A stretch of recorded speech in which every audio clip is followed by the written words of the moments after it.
התרחיש הטוב. עכשיו, התרחיש הרע בסופו של דבר הוא באמת העדפה. כאשר אנחנו חוזרים שוב, לא לטכנולוגיה, אלא לשיווק ולמחירות.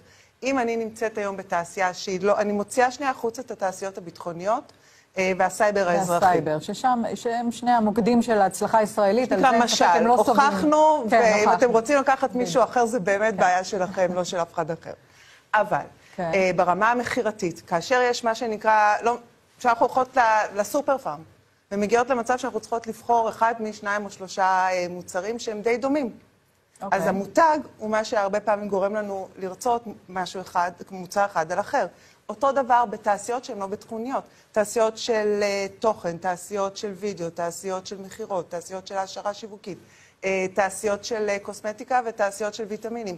כל אלה בסופו של דבר יכול מאוד להיות שהצרכן הסופי בעולם המסחר וברמה של B2B, ברמה של מחירה בין עסקים לעסקים,